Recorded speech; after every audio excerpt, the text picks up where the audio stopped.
নমস্কার, দেখছেন Kolkata TV digital এবং আপনাদের সঙ্গে রয়েছে আমি শুভাঙ্গী। পশ্চিম এশিয়ায় যুদ্ধ পরিস্থিতি, সেই যুদ্ধ পরিস্থিতির আঁচ কিন্তু এবার ভারতেও, কার্যত ভারতের হেসেলে সেই আঁচ এসে পৌঁছেছে। পেট্রোলের অভাব এখনো পর্যন্ত না দেখা গেল, গ্যাসের অভাভ কিন্তু দেখা দিচ্ছে এমনটাই মনে করা হচ্ছে, কারণ ইতিমধ্যেই গ্যাস সিলিন্ডারের দাম বৃদ্ধি পেয়েছে।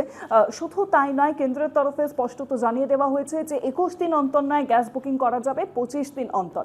বাণিজ্যিক গ্যাস, ঘরোয়া গ্যাস, সমস্ত গ্যাসের দাম বৃদ্ধি পেয়েছে এবং বাণিজ্যিক গ্যাস নাকি উপলব্ধিও কমে গেছে এবং যার জেরে বেশ কিছু রেস্তোরাঁ এবং ক্যান্টিন তা কিন্তু বন্ধের মুখে। হাসপাতালের ক্যান্টিন তাও বন্ধের মুখে। একাধিক ছবি এরকম বারংবার সামনে আসছে ভারতের বিভিন্ন প্রান্ত থেকে, রাজ্যের বিভিন্ন প্রান্ত থেকে, রাজ্যের জেলা থেকে এই ছবি আমরা আপনাদেরকে বারংবার দেখিয়েছি।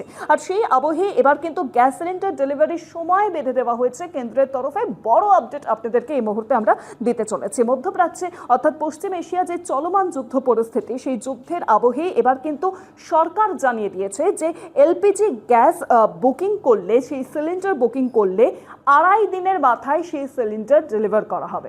অর্থাৎ মানুষজন যাতে সমস্যার সম্মুখীন না হন তার জন্যই কিন্তু এই সিদ্ধান্ত গ্রহণ করা হয়েছে এবার কেন্দ্রীয় সরকারের তরফে। ইতিমধ্যেই আজকে লোকসভায় হরদীপ সিং পুরী পেট্রোলিয়াম মন্ত্রী তিনি কিন্তু বক্তব্য রাখলেন এবং তার বক্তব্যে তিনি কিন্তু স্পষ্টত বলে দিয়েছেন যে পেট্রোলিয়াম সমস্যা ভারতে এখনো পর্যন্ত নেই। মজুত রয়েছে পেট্রোলিয়াম, আরও বিভিন্ন দেশ থেকে সমস্ত আমদানি করা হচ্ছে, তাই চিন্তার কিছু নেই। আর এই আবহে যখন গ্যাস সিলিন্ডার নিয়ে একটা আতঙ্ক তৈরি হচ্ছে, পাশাপাশি হরদীপ সিং পুরী আরেকটি বিষয় স্পষ্ট করে দিয়েছেন, যেটা আপনাদেরকে আমি জানিয়ে রাখবো। তিনি কিন্তু জানিয়ে দিয়েছেন যে গ্যাস সিলিন্ডার বুকিং এর সময় আমরা দেখছি যে ওয়েবসাইট ফেল করে যাচ্ছে, অর্থাৎ ফোন কলিং এর যে মেথড রয়েছে সেই মেথডে আমরা দেখছি যে সমস্যা হচ্ছে। ফোন কলিং এ গ্যাস বুকিং করা যাচ্ছে না এবং ডিলারদের কাছে ছুটতে হচ্ছে, কিন্তু সাধারণ মানুষদের সেখানে গিয়ে করতে হচ্ছে বুকিং। এই চিত্র সামনে আসছে এবং এই বিষয়টি তিনি স্পষ্টত হরদীপ সিং পুরী লোকসভায় বক্তব্য রাখার সময় তিনি কিন্তু স্পষ্টত জানালেন যে একটা প্যানিক তৈরি হয়েছে এই পুরো বিষয়টা নিয়ে, যে গ্যাসের মজুত কমে যাচ্ছে, গ্যাস বুকিং করা যাবে না বা এরপরে হয়তো গ্যাস সিলিন্ডার আমরা নাও পেতে পারি। সেই জন্য মানুষ প্যানিক করে তারা কিন্তু বুকিং করার চেষ্টা করছেন এবং বহু মানুষ সেই প্যানিকে তারা বুকিং করছেন, যার জেরে ওয়েবসাইট ফেল করে যাচ্ছে।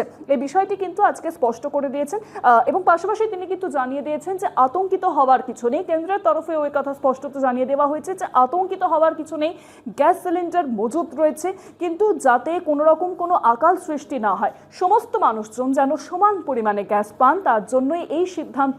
এবং 25 দিন অন্তর করা যাবে গ্যাস বুকিং এবং গ্যাস বুকিং আপনি যেদিনই করবেন তার 2.5 দিনের মাথায় আপনার বাড়িতে পৌঁছে যাবে গ্যাস সিলিন্ডার, এমনটাই কিন্তু কেন্দ্রের তরফে স্পষ্টত জানিয়ে দেওয়া হয়েছে। ইতিমধ্যেই হরমুজ প্রণালী পেরিয়ে কিন্তু তৈলবাহী জাহাজ এসে পৌঁছেছে ভারতে, সেটা একটা সবচেয়ে সুরাহার খবর এবং এই সমস্ত কিছুর নিয়েই কিন্তু একটা যে যুদ্ধ পরিস্থিতির আঁচ আমরা মনে করছিলাম ভারতের হেসেলে, সেক্ষেত্রে কেন্দ্রের এই পর্যবেক্ষণ, পাশাপাশি কি পরিস্থিতি তৈরি হয়। ইতিমধ্যে ইরানের বিদেশ সচিবের সঙ্গে কথা হচ্ছে, ভারতের বিদেশ সচিবের একাধিক চিত্র এই মুহূর্তে উঠে আসছে। ঠিক কি পরিস্থিতি দাঁড়ায় আপনাদেরকে আমরা যা যা আপডেট আসবে আপনাদেরকে জানাবো। দেখতে থাকুন কলকাতা টিভি ডিজিটাল, পাশাপাশি কলকাতা টিভির পর্দাতেও নজর রাখতে হবে। কলকাতা টিভি, রাত দিন সাথে।